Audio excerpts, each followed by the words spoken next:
from October the 22nd to the 25th, saw the 2014 British Invention Show at the Barbican Exhibition Centre in London. This was the 14th show in the series and commemorated a very special link to Bahrain, not only this year, but for the next 100 years, and we'll highlight that a little later in the programme. This show was under the patronage of His Majesty King Hamad bin Isa Al Khalifa's personal representative for charity work and youth affairs, Supreme Council for Youth and Sport Chairman, and Bahrain Olympic Committee President, His Highness Sheikh Nasser bin Hamad Al Khalifa. In fact, Sheikh Nasser is and will be forever present, giving his support for such innovation, in whatever form it takes, both here in Bahrain and abroad. Now, there are at least 170 exhibits here, a lot to go through, and from at least 20 different countries. The Nasser bin Hamad Foundation, which was established in 2012, is part of this vision to develop the potential of the next generation of Bahrainis, and is renowned for its support, aiming to motivate youth to be creative and innovative, building knowledge and a better future for Bahrain. The Nasser bin Hamad Foundation Scholarship Scheme has awarded sponsorships to hundreds of suitable applicants to Bahrain University and Polytechnic. At the British Inventions Award, Sheikh Nasser's contribution was evident, particularly with a group of very young schoolgirls who have shown great adeptness on the invention ladder. Among the few inventions that the national media picked up on, giving airtime to, that is, was indeed some of the items presented by this group. Well, this show is all about the future, if you like, because it's inventions. And this is a picture, well, it's the future of me, but that's another thing. Here I am on a stand where some children have invented several things. So I'll talk to them. In actual fact, let's look at this. The colours of Bahrain around me. What did you invent? A teddy bear called Wendy Warm. And what does a teddy bear do? It has a thermometer in its arm and it tests the baby's temperature without them realising. Well, we wanted to aim to help parents with their children, their younger children and babies. So our invention is called Wendy Warm, and what it does is it's a bear and it has a thermometer in its arm, and the end of the thermometer sticks out of its paw. So when the child hugs the bear, the arms will touch its armpits, and the mum can test their temperature and see their temperature. The Wendy Warm baby thermometer. Katrina, who came up with the idea? Well, basically all of us. It was a group effort? Yep. How much is this thing going to cost when you've made it? Probably $19.99. 19 or 90? 19. Oh, a little bit more, yeah? Are you ever hopeful? You hope it's going to work? Yes. This is a difficult name. If I can just look over my shoulder up there, you'll see it, the sucrosalameter. Now let's look at Lucia here. It's Lucia, yeah? Yes. Can you say that name yourself? Sucrosalameter. Who invented that? Well, it was my idea. My group improved on it. Yeah, and in your group, I'll talk to those in a minute. Now, what does it do? Well, it's for diabetic people, and you put it in your food or drinks, and it takes a sample of the sugar and tells you how much sugar there is in it. Very good. Sucrosalameter. Now, what's your name? Bella. Bella. Who came up with this name?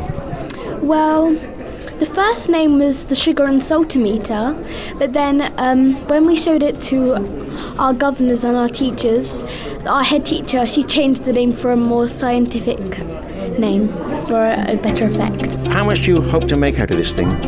A lot. I mean, a lot. A lot. What's a lot? A lot. Okay, now, this device, is it very big? Well, no. It's actually the size of a credit card. It may be a little bit smaller if you would fold it, but it will be probably double the size when it's opened up. And well, it works by you have to put it in your food or drink, and it will suck a piece of sugar or salt up, and it will test the amount of grams, and it will, for blind people, it can give you beep alerts. So it can beep if a blind person's using it. It beeps and it tells you how much sugar content is in the actual food you're eating. Yeah. Yeah. You want to add something to that, don't you? Yeah, so depends on the beep type. It will be too little too much or just right. Okay. Now, it's very portable, and what do you intend to do? That anybody who's diabetic or suspect, they will carry this device. Is that what you mean? Yeah, and it could also be sold at restaurants as well. So if you don't want to bring it along with you, you can ask the people at the restaurant to borrow one. And how much money do you want to make out of this? A lot.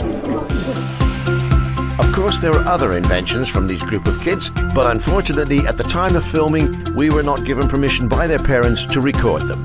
However, His Highness Sheikh Nasser bin Hamed's contribution is well received by these children. Thank you, Sheikh Nasser.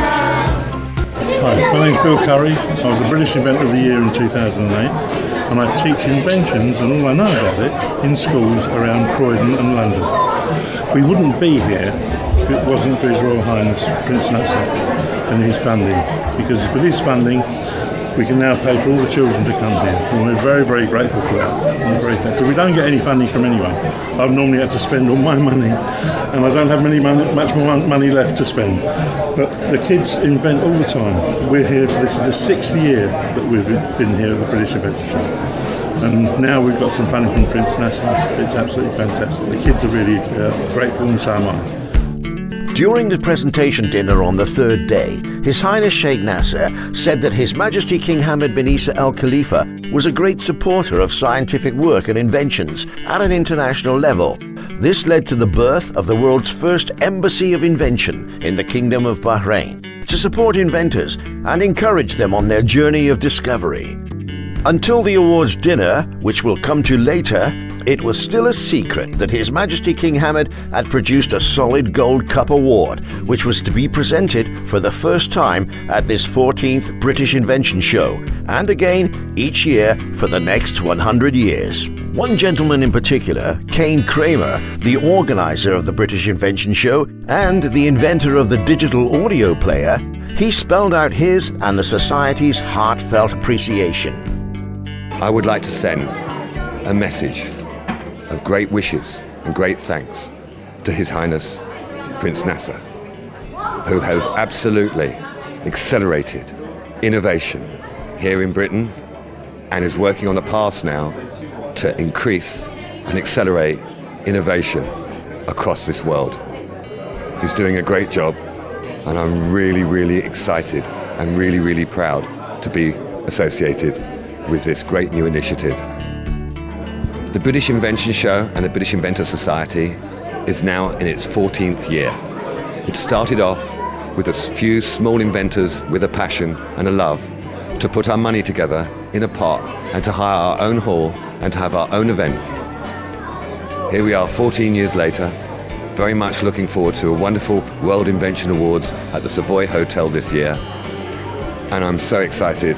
I can't put into words how happy and how I feel to see the inventors which are here in great numbers from almost 20 countries to be recognized at the level and the standard that they truly deserve. The brand new award, His Majesty King Hamad bin Isa's cup, which is a gold ornament, a fabulous thing, and it went to the top prize, the top inventor of the year, and that is this gentleman here. Hello. Hi. And you're Professor Dr. Aziz? Yes, I am. Miscon. Yes. Now, this is a very complicated affair, this thing, and it's a very, very involved invention. You didn't do this on your own, you're a team, yeah? Yes, exactly, you're right, sir. We have our own our team, local and international team. Okay, now, let's go into this. Very complicated. It's to do with stem cells, isn't it? Yes, exactly, I am. And how does it work? Okay, actually we have invention two things, two devices here to make a one system. First, we have our own bioreactor, and at the same time we have the transcutaneous electrical stem stimulator to enhance the cell proliferation rate. So first, we increasing the area because at the conventional culture system we have limited area. So we develop one bioreactor to enhance the surface area, and at the same time we develop one system electrical device to enhance the cell proliferation rate. So you've extracted the stem cell. You have an electronic device here, and the stem cells are in this tube here, yeah? Yes, exactly right. And then this stimulates those stem cells in here to increase the number of them. Yes, exactly, you're right, sir. So when you've got a number of stem cells, what are you going to do with them then? So okay, after that, after we increase the number of stem cells, we induce to the functional cell and we implant back the cell, the differentiated cell into our body. And what can you? For the specific function. And what can you do with stem cells? What's the benefit? Okay, for example, we can develop bioartificial organs like pancreas, liver, and skin. To regrow them? Yes, exactly, you're right, sir. Can we regrow ears, noses, and things? Yeah, that is the final goal. That is. How long would that take? Maybe from here, maybe take 5 to 10 years for the development, all the development. For example, the scaffold and the technique of the differentiation cell. Last question. Yes. Is this proved to work? Yes, this is proof to work. At this moment, we just focus on how to enhance the proliferation rate.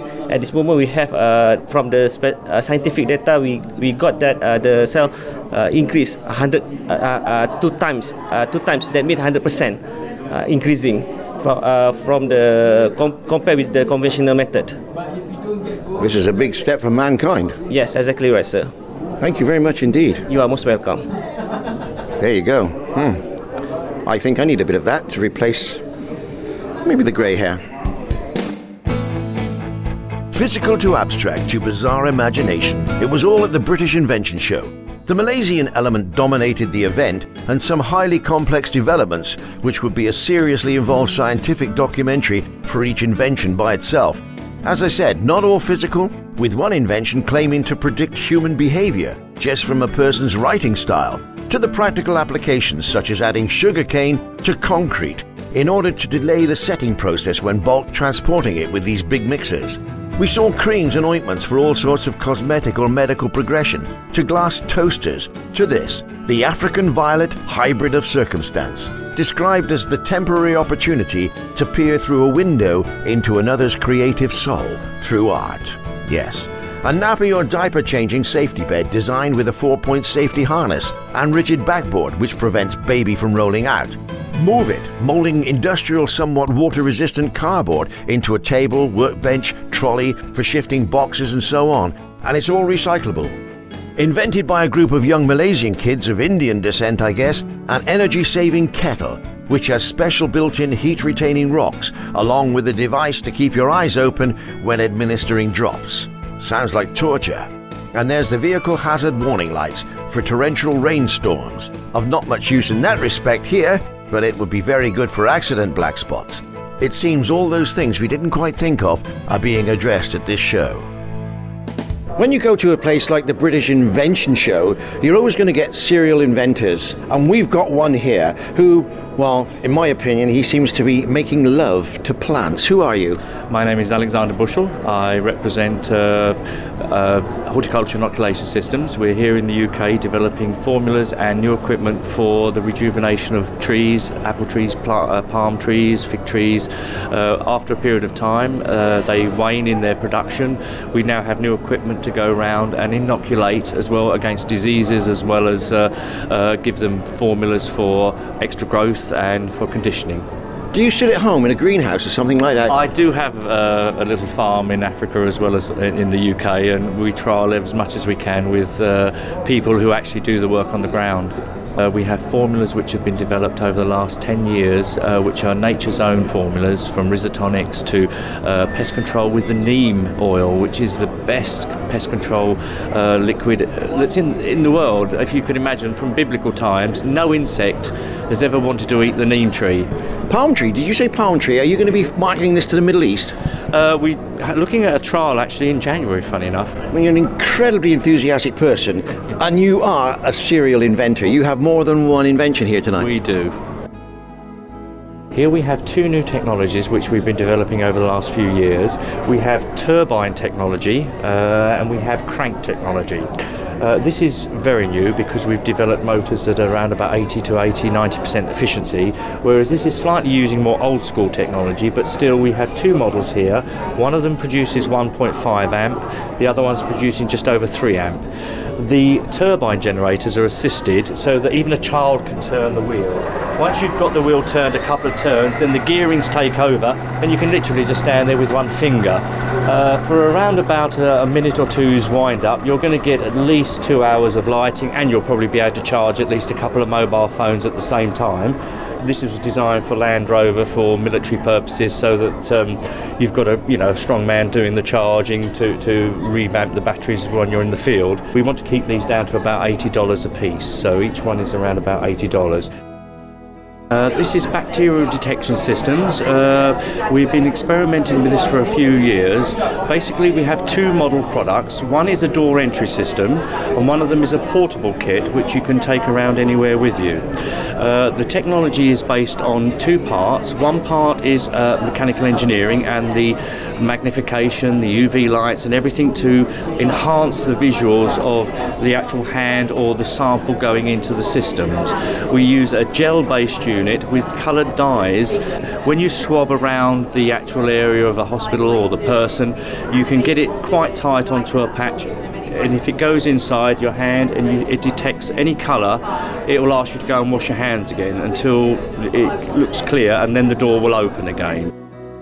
We are here today in the British Invention Show, the 14th anniversary in London. We are in the greatest invention show in the world, and the greatest thing today is it's all held under the patronage of His Highness Sheikh Nasser bin Hamad Al Khalifa, and we are all proud to be here and participate with our Bahraini invention and raise our Bahraini flag up.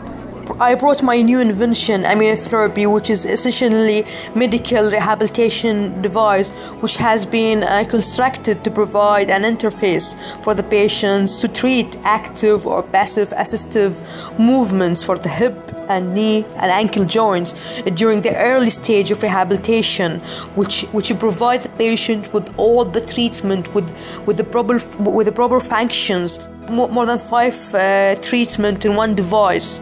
Okay, and it is the first device in the world which have the 360, the circumduction movement from right to left, left to right, freely in the supine position. What makes the device special is that it's connected with touch screen, which is a smart software connected with the hardware to provide the patient and the doctor and the therapist the proper report about the patient condition, how many days he will need for discharge, and what is his muscles power, what is the full condition for the patient. So you can have it in one proper report immediately after the first treatment session, so the patient be aware about his health condition, and even the doctor in the hospital, they can manage the time schedule for the inpatients and outpatient. Of course, Amina represents Bahrain. She is Bahraini. But not only that, Amina represents the first Arab country to enter any exhibit to the British Invention Show. Her stand constantly attracted a lot of interest, and from what I saw, it was physically the largest production unit at the show. Still in Bahrain in a virtual sense, one often wonders what happened to long-time residents who moved on. Surprise, surprise, one popped up at the show with her inventions, and furthermore, the only one we came across giving free samples. That's because most other exhibits are still in the prototype stage, of course. In fact, this lady is fast becoming a very, very successful serial inventor herself. Well, here is a very, very special interview we're going to do now, because we're coming right home to Bahrain. And let's just tell everybody who you are for a start. I'm actually Gaynor Morgan, ex-Gulf Air crew member, very proud of it. Used to teach safety and survival in Bahrain, and salam alaikum. Wonderful, because I saw her, I didn't recognize her at first, and as soon as she said the name, it all came back to me. So now you've moved on quite a lot since then. You're in Brussels now, yeah? Yeah, I'm got an office in Brussels and I've got an office in Cardiff, keeping it Welsh. And basically the invention started because my mother had stress incontinence. Couldn't find a solution. Pads just hide the solution. 20% of women across the world have stress incontinence. Now, what that means is basically when a woman laughs, coughs, sneezes, she loses a little bit of urine. It's such a common problem, but because it's so embarrassing, they don't want to talk about it. Many, many women also don't want to go to their doctors because the doctors are male, so they hide behind the pads. We came up with a solution of based on a tampon, and looking at the medical side, basically what it does, it supports the urethra, puts the bladder neck back into its natural anatomical position. So any stress based on the abdominal area, it closes the urethra, stops any involuntary loss of urine, and also helps the woman re-educate those pelvic floor muscles. So they're actually strengthening bit by bit. First of all, it's important to know that the material that it's used is medical grade silicone, and the reason that we've used this, it's the same silicone that's developed with heart catheters. We know it's body friendly. It took 15 years for me to develop it and to get it to basically the stage that it's safe in the body. Bacteria doesn't grow on silicone as well, so it's an inert material. The other thing as well, which is really important, is that because it's a medical device, you don't feel it inside the body whatsoever, and it will give that freedom. It will empower the women.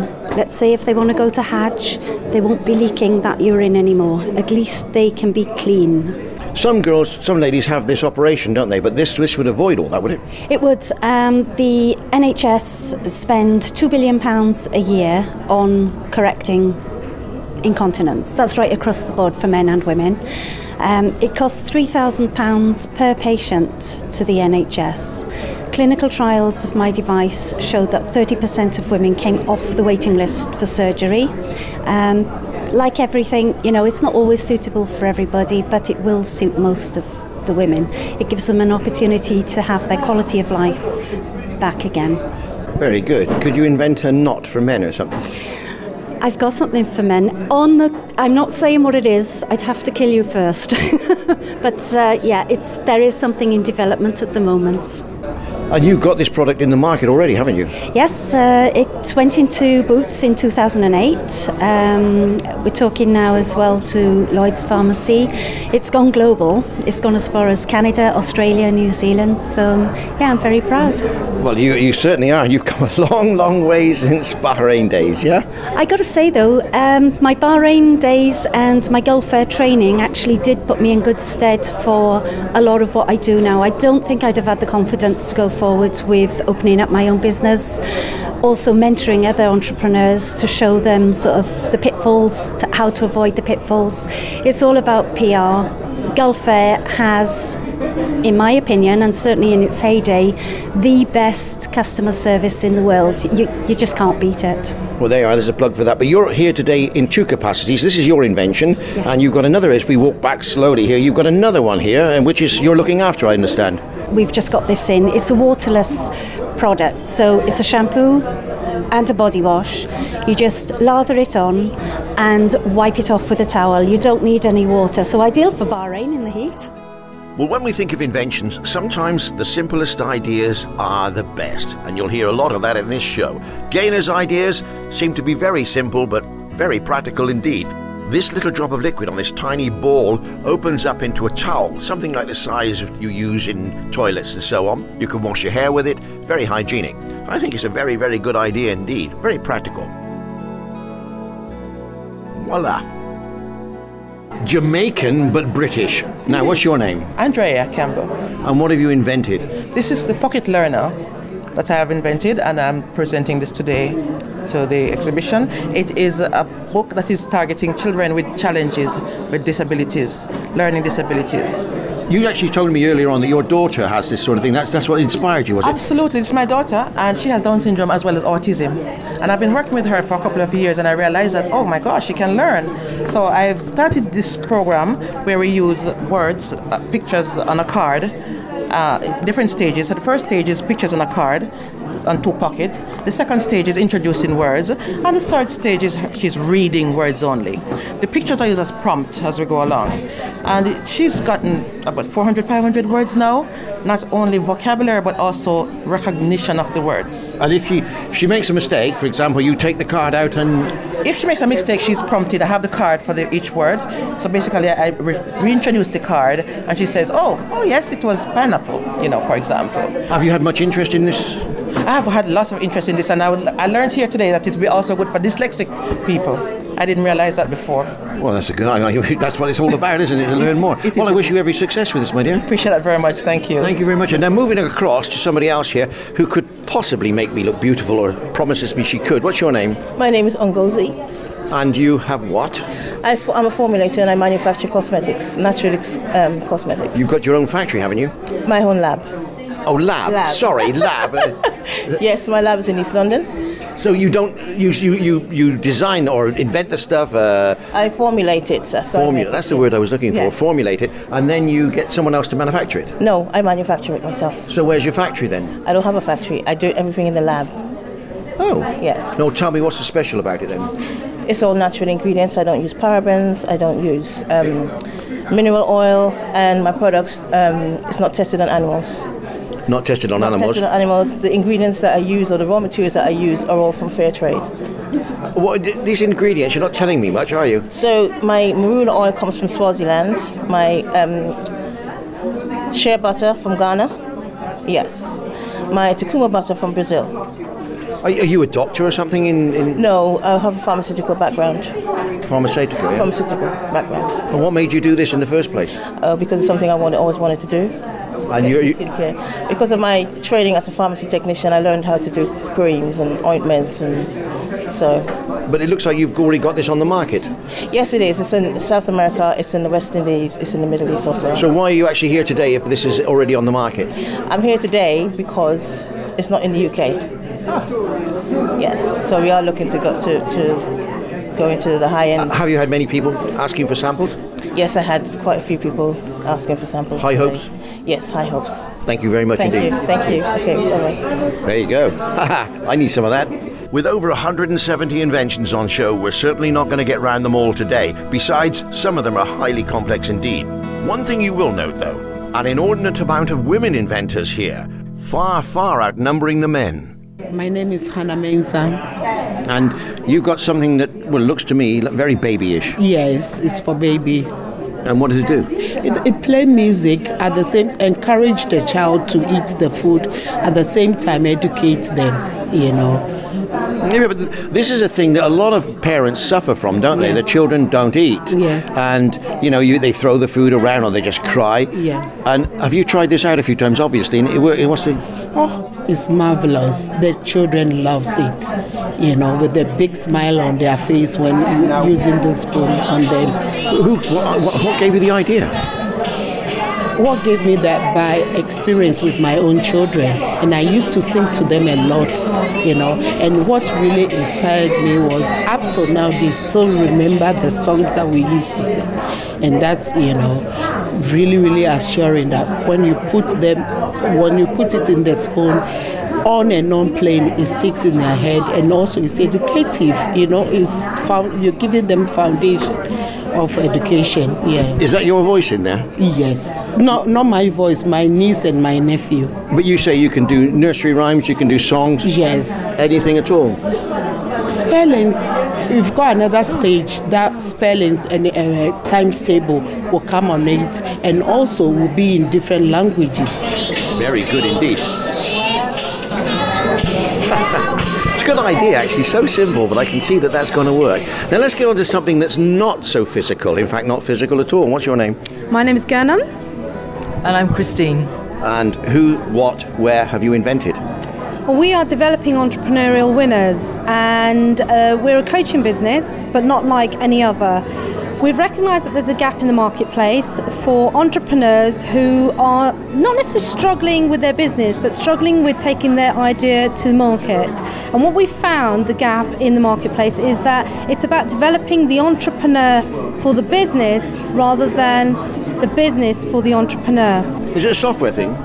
No, essentially we're teaching people how to think better. So they'll be coached by us or by our associates on a face-to-face basis. And we'll be challenging their thinking and asking them very specific mind-opener questions that they can then take away with them and practice in the business problem that they're trying to resolve. So there will be some technology involved in the business eventually when people who have completed our program will sustain their learning through an interactive app. But is this is an invention? Is it a package or something you just offer in one go? Well, it is a package, depending on how people want to receive it. It is essentially a coaching package. The question is, how much do people need and at what level of complexity do they need it? And the biggest question people worry about is walking away from a program and saying, now what do I do when I have a problem? So the app is absolutely essential to reinforce what they've learned and carry it through the rest of their professional and personal life, for that matter. You need people behind this, or can it be an application on the phone? Well, the initial coaching is a people business. I mean, we are entrepreneurs at background. I have a background in business psychology, so they need our sort of minds to help them stimulate their own minds. They will have us and our associate coaches working with them on a one-to-one basis. But once they feel they no longer need that one-to-one contact and they want to be independent, but carry on, using these mind opener question techniques, the app will take over. That's their personal coach in a pocket, in effect, that will carry them through each day or each business problem that they're resolving, and we will resolve to keep that up to date, to ensure that they're always getting value out of that. So it's pretty much an open-ended. We don't want people to be dependent on us. We want them to grow, get that initial Kickstarter help from us, and then to use our tools and techniques to develop themselves further in the future, literally growing a bigger mind as they develop their business. My name's Hajira Memon. I am the founder of a new publishing company called Shade 7, and we specialise in publishing Islamic novelty books and 3D apps for children. Show me what you do then. So this is our first story. It's called The Story of the Elephant, and it's a story from the Quran. It's all been hand painted and hand assembled, and the idea is for children of all faiths to be able to access a story from the Quran. Can I pull one of the levers? Absolutely. If you pull this one. I'm now going to pull the lever and watch this. Ah, look at that. So that's the story. The elephant kneels down in front of the Kaaba, and it's a big part of the story. So we decided to do it in a way that would really, really excite children, and they'll be able to hopefully remember it. This is just a prototype, yeah? No, this is the final version. So we had a print run of 5,000 books arrive to the UK in July, and we've started selling them. Thank you very much indeed. Where are you from?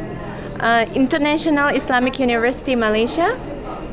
My name is Rini Akmeliawati, and I'm a professor over there in the Department of Mechatronics Engineering. What have you invented then, Professor? I have two products that I come for this show. The first one is actually the vision-based automatic sign language translator, where people can, from speech and hearing impaired community can sign in front of the smartphone, and then we will have the translation in English for that.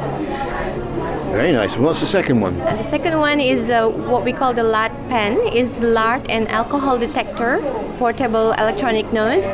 It's a very handy gadget that can be brought by Muslims travelers or other authorities that's relevant, where they can use this gadget to detect alcohol or lard in food and beverages. And we can link that also with a smartphone. What do you say, the smartphone? What's that? Android. So there's an application? Yes, it's in applications and the device is there. How can it be used on a smartphone? What do you mean? It's like you have to have a probe or something like that? Yeah, this is the probe, so you can turn it on and you can try to test the drink, and then you can link the reading and everything, store it in your handphone, and you can analyze it as well. Thank you very much indeed. Here's a happy woman. What's your name? Yeah, I'm Salmiah binti Ahmad. I'm from International Islamic University of Malaysia, and currently I'm an associate professor at the Department of Mechatronics Engineering. What have you Engineering. Sorry, what was that? I'm currently an associate professor at the Department of Mechatronics Engineering. Yes, what have you invented? I have two products as well. The first is we call it two-wheel wheelchair. Yeah, so it caters for mobility, equality, independence, and self-respect for disabled and elderly society. Has this got gyros on it? This. Yes, of course. Yep. Why 2 wheels and not 4? No, it can be 2, convertible. But when we talk about confined space, we need less size of the chair. What about the other invention? And the other one is for stroke patient, for encouraging them to do exercise, so that instead of they are going out to the center, then we provide the equipment for them to do at home. So it's portable, and it can be linked with the emotional state of the patient itself. So we will able to know whether they are happy or not with the treatment. We might reduce the speed whatsoever, so that the rehab is effective for them and they can cure better. This whole area, in actual fact, is on Malaysia, if you like. Let's come across to one lady here, also from Malaysia. Yes, thank you. I'm from Fauzia. Yes. Where are you from apart in Malaysia? I'm from the National Defence University from Malaysia, right?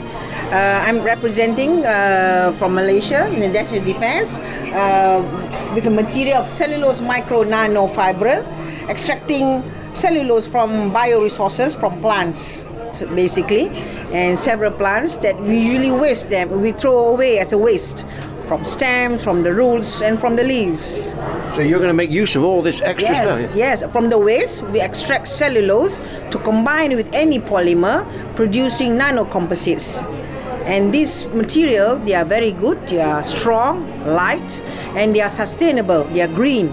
So meaning that you can make into application as something like for cosmetics, food packaging, pharmaceutical, medicine, and all sorts, and automotive and all sorts for the application of usage of the materials. Yes. Have you got any further sort of, how can you say, investment for this yet? Not yet, but we are still in the lab sort of application. But I'm yet to, for any industry, to accept this kind of a small lab work of a report, which have done it successfully, to manage it in the high kind of for application. Yes. Thank you very much indeed. Right. Thank you. Okay. How many times have you seen an instrument, used an instrument, and thought to yourself, that could be better? If only I'd thought of that. Well, this instant is one of those instances where spirit level, which most of us have used in time, it's got a few extra things. Paul Sparrow, what have you done here?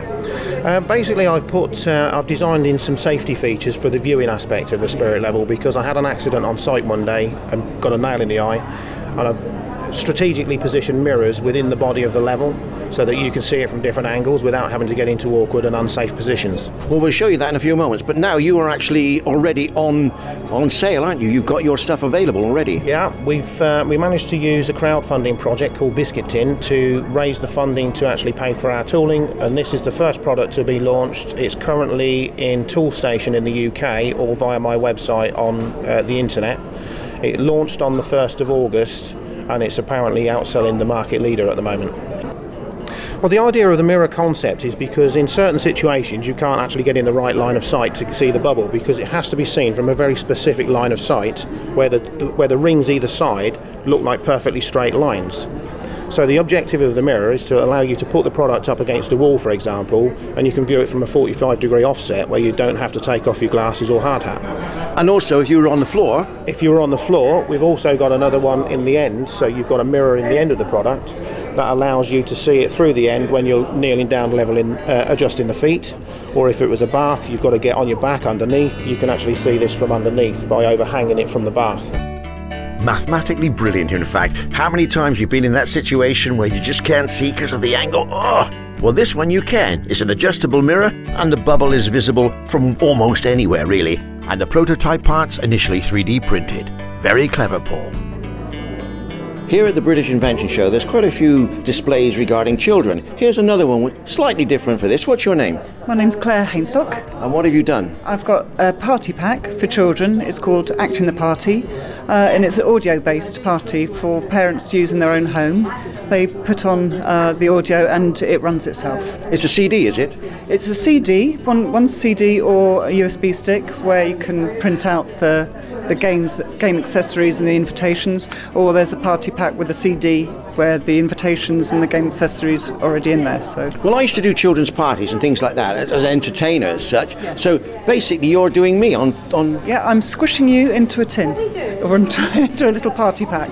The narrator will lead the children through a story, characters that have to act something out, and it'll lead them from one traditional party to another. So they might come across a mummy in one of the stories, and with that they will play Unwrap the Bandages, so it'll link with the character. How long is the show?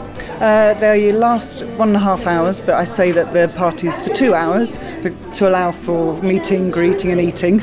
So yeah, it'll hold their attention for a good 1.5 hours. And you do the birdie dance and things like that? There's some singing, there's certainly some dancing, not so much, but a lot of action. So I'll tell the children to get up and say there'll be something in a box. It's full of bees and they've got to swipe them away, or so, that kind of thing. So lots of sound effects, lots of good music, and it creates the atmosphere along with the story. Totally automated children's parties. Absolutely, and very good value for 8 children or groups of 8 at a party. Yeah. Excellent. Thank you very much indeed. Thank you. Well, there you go, children. Do me out of a job. Now this is very, very complicated for me. I think I'll let the lady explain. And let's try it. What's your name? My name is Alessandra Fierabracci. And now this is something to do with not insulin but diabetes, yeah? With insulin-dependent diabetes, an autoimmune disease which is at increased incidence in the world, and especially in children below the age of 5 years.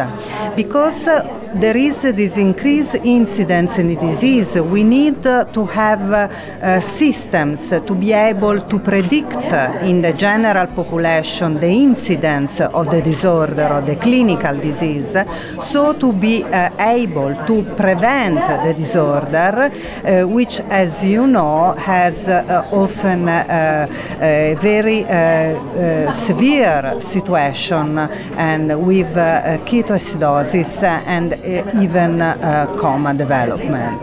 Now you take the insulin, you take the blood test with an applicator, yes, exactly, and then you test it. A blood test, and I'm going to look with my invention the lymphocytes, because originally, as I say, is a disorder of the immune system where lymphocytes attack our own cells, in this case the beta cells of the pancreas, which produce insulin. And this is a device, it's like a potent magnet that is able to depict these autoreactive T cells reacting against proteins present in the islet beta cells, and with fluorochromes, as you see, can be represented as lights. These cells are enumerated in the peripheral blood sample using a flow cytometer machine. It's very complicated, but I think the invention is very simple. It's a very complicated subject. The idea is very simple, yes, because we mimic what is in the real biological situation. But of course, it's a long study, and we need to do more screening for other 18 months, I suppose, to get the final results of the screening of a huge number of samples, of blood samples from children before going in the stage of production of the kit. Okay, but how long does it take, that machine you've invented there, if you put the sample in, how long do you get a result? How long before you get a result? If I take the blood sample, I extract the lymphocytes, I put in culture them, and after 1 week I have the results of the screening, and I can say how many cells are circulating, how many bad cells, autoreactive T cells are present in that peripheral blood sample. Well, I can honestly say that I didn't really understand much of that, but those interested in it would, and it sounds like a very, very useful invention, in fact, dynamic invention, yeah, and I hope you get some success with it. Thank you very much indeed. Thank you. Very interesting indeed. I think I'm going to look more into this. Simplicity is what it's all about. And here we are with more simplicity. What's your name? My name's Melissa Edmonds. And, well, it doesn't get any easier than this or simpler than this, but it's such a good invention, isn't it? It is brilliant, thank you. What does it do? Right, it's called Safe Sip. It's very easy to use. It's a cover. You stretch it over. It's designed to go around a mug. It will also go around a cup. It will go round drinks cans, ordinary cups, and it stops your drink from spilling. So it stops insects getting into your drink, it will stop dust. If you've got disabilities, it stops those little shakes and tremors. It stops the lot. What's it made of? Is it rubber? It's made of food grade silicone, and you can reuse it and you can dishwash it. It comes in a variety of colours, and we have a clear version as well, if you actually want to sort of drink discreetly and not show it on the cup. It's excellent. I think it's a brilliant. Well done. I hope you do very well with it. Thank you very much. Thank you. Thank you. Something very close to my own heart here, especially with audio, and a very famous name in the audio business, Tony Larkin. Hi, how you doing? Everybody knows you. Oh dear, nice to see you. You've got yourself a little invention here. Well, we say an invention, but you know, you've always been doing this sort of stuff, haven't you? Yeah, worked with valve equipment for many years and hybrid valve technology, making just high quality audio for sound recording. Our products are used for a lot of artists, famous artists for many years in studios. All the music for Doctor Who, if you heard of that, in the UK is recorded on our valve consoles. Coldplay use our products. Pavarotti used to use it for his voice when he was alive. And we've now brought that technology into the consumer market with our Fatman Audio brand.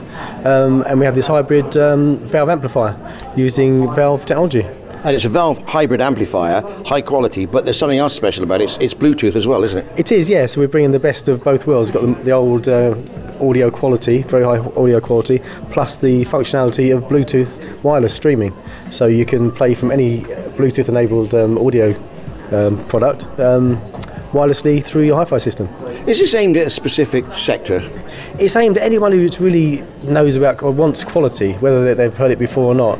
Anyone who wants a high quality audio but still wants to play music from computers or compressed files from iPhone, iPad. So it's aimed at everyone. Everyone should have one, really. Everyone who should have good quality audio. A lot of people don't experience quality audio. There's a lot of education needed. Everyone deserves good quality audio, but also the functionality. The fact you can have your iPad, iPod in your hand, or your iPhone in your hand, play music from it wirelessly is very convenient. Well, Tony Larkin, I mean, everybody knows Tony Larkin in the business. They must do so. But something entirely different from audio. Yeah. You've got something else going on here. Yes, yeah. We're involved in Morocco with a new brand called Jacqueline Morocco, and the first product is argan oil from Morocco. The thing is, argan oil is a very special oil. It's magical properties for moisturising the skin, good for eczema, sourced from friends who own their own plantation in Morocco, so it's 100% pure, it's not been tampered with, it's CE approved, so it's very high quality argan oil. The website is jacquelinemorocco.com. At the moment there's a holding page on it that tells you a bit about the company, what we'll be doing, also about Jacqueline, her history. She has a very interesting history. Her father was a session musician. He lived with Jimi Hendrix and she travelled the world with him. And in Morocco we're starting up the Jacqueline Morocco Trust, so part of our sales go back to the trust, which is there to help underprivileged people in Morocco. Well, I wish you every success with that, but I also want you to stay in the audio business because we depend on you. No doubt. Well, that's Tony Larkin. That's Tony Larkin, and I tell you what, if you are an audiophile or in the music business studio, you will certainly know this man. Thank you very much. Here's something that wasn't available when I was a little baby. What's your name? Amanda Jenner. And you've invented what? My carry potty. So it's the world's only leak-proof potty. For travel, obviously. No. It's not for travel. What it's for is to use for potty training, so you use it at home and everywhere you go. So it's like the child's own possession. So they know they've got one potty that they take everywhere with them. Oh, I see. You train the child to carry this around with them and use it. Right. Yeah. As simple as that. Do you want me to show you how it works? I would. Lovely. So basically, I've invented a unique seal. So this is the seal. So they do their business inside the potty, and the seal is actually you close it, and it's 100% leak proof. So when they need to go, there's no worries anymore. They just go in this and then dispose of it when you're ready. You're obviously a mum. I am a mum, yes, 3 children. Is that what gave you the idea? Yeah, 15 years ago, potty training my eldest son, and he wanted to go on the toilet. There was nowhere. I had a potty in a carry bag, nowhere to pour the contents, so I thought there's got to be something out there better than this. Now, you're rushing off from this exhibition tonight, aren't you, for Yes. a certain reason? What would that be? We're going to the awards at the Savoy Hotel tonight, so... And somebody took an interest in something, didn't they? Oh yes, we've got the Prince of Bahrain who would like some potties for his children, so he's accepted me to give him some tonight. I might give him this one, which is the world's most expensive potty, so it's covered in 3,500 Swarovski crystals. Really? Yes, yeah, and it's worth about £700. And you're making those as well, are you? Yes, for the wealthy. Well, good luck tonight, and hope your presentation goes well, and the future for you. Thank you very much. Thank you. And I'd like to thank the Prince of Bahrain from my heart for sponsoring this event. It wouldn't be possible without him. On the third day of the British Invention Show, a lavish awards ceremony in the form of a gala dinner with musical entertainment took place at one of London's premier hotels, the famous Savoy on the Strand. This event was also under the patronage of His Highness Sheikh Nasser, and during the ceremony, news of several new initiatives were revealed by Sheikh Nasser himself, as well as awards presented to him for his commitment and dedication. As for the awards themselves, a panel of 25 expert judges, on behalf of the British Inventors Society, put social and ecological benefits to mankind, originality, ingenuity, as well as design to the test when deciding the merit of the various inventions. The evening saw this array of awards being given for various categories and presented by Geoffrey Wolfe, OBE, who is chairman of the British Inventors Society. Awards included several divisions within the category, leading to the overall winner of that category. The major titles were British Invention of the Year, International Invention of the Year, International Innovation of the Year, Environments Award, and Design, culminating in the obelisk for the World Invention Award. Young British Innovator of the Year and Young International Innovator of the Year awards were also presented.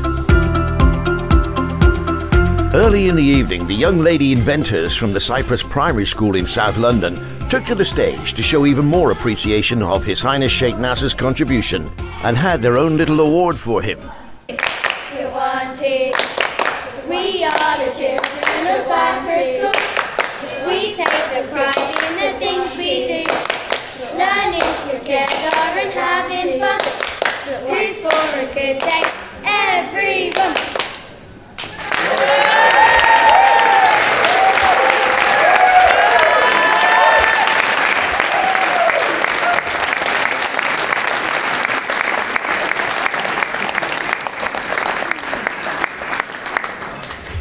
Thank you very much. Ah, look at that.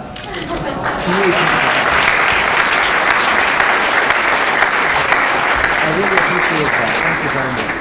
And we will continue to support you all.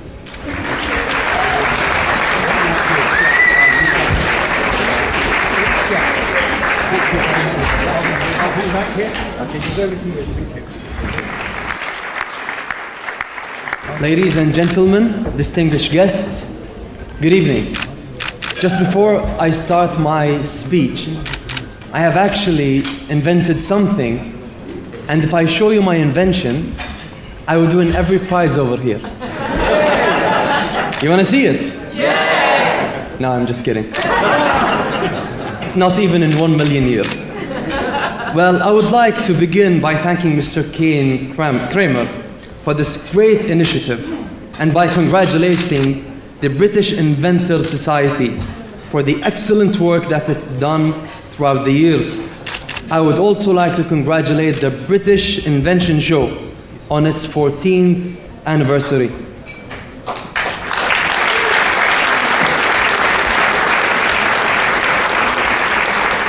This initiative honors creativity and imagination by providing an invaluable launching pad for the great ideas of today and making it possible for them to become the great invention of tomorrow for an invention is only as valuable as its usefulness and availability. It is initiatives like these that drive the world forward and make the impossible possible. In a world that seeks to shine the brightest light on what divides us, be it borders or ideologies, it is important to look towards what unites us as human beings. I continue to have hope for a better tomorrow for our children and ourselves in a world where we celebrate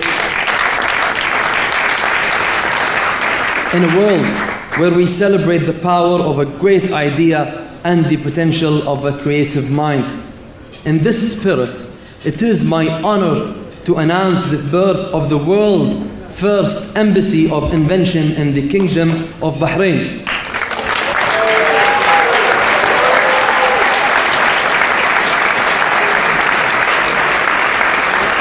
Well, definitely in partnership with the British Inventor Society.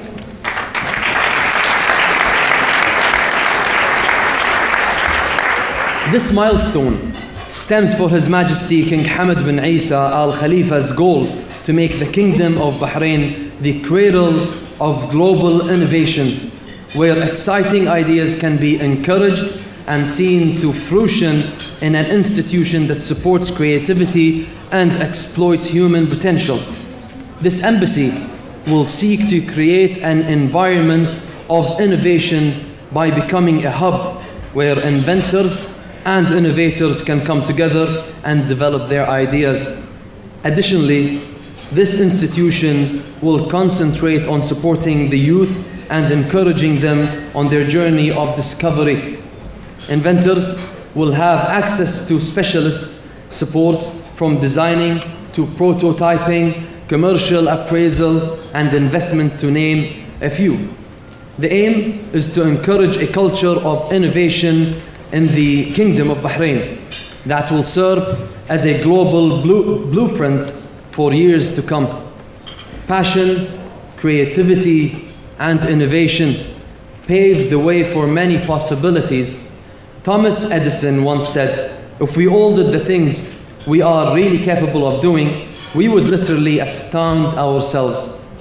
When Graham Bell, an inventor to whom we attribute communication, demonstrated the telephone, his invention, former US President Hayes reportedly said, "It's a great invention, but who would ever want to use that?" Well, we all know the answer to this question. Thank you very much.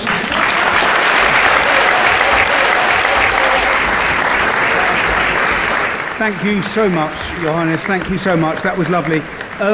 I'd like to now invite Adrian Greer, who's Chief Operating Officer of the British Council, to come up here.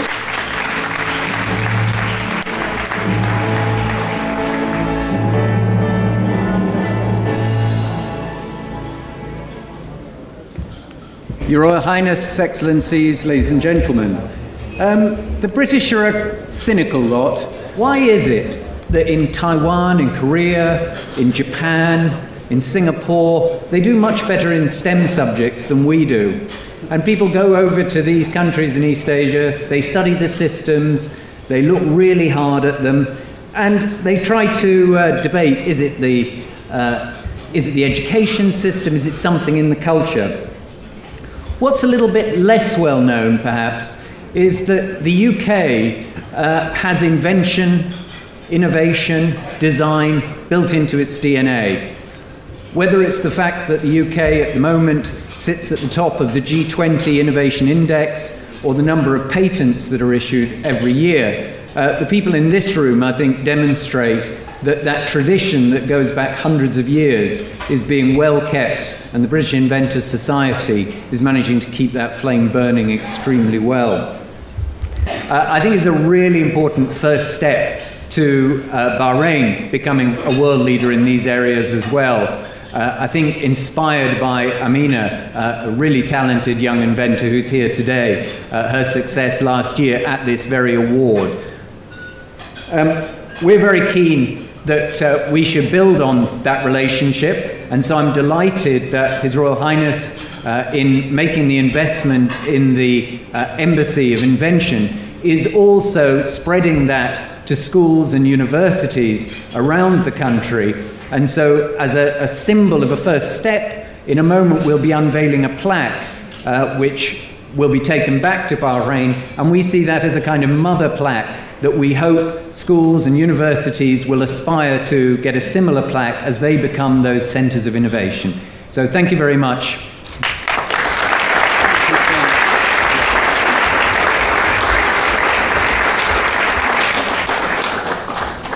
And thank you very much indeed. And I'd now love to invite Amina up to the stage. Amina is a fantastic inventor who we discovered here last year at the British Invention Show.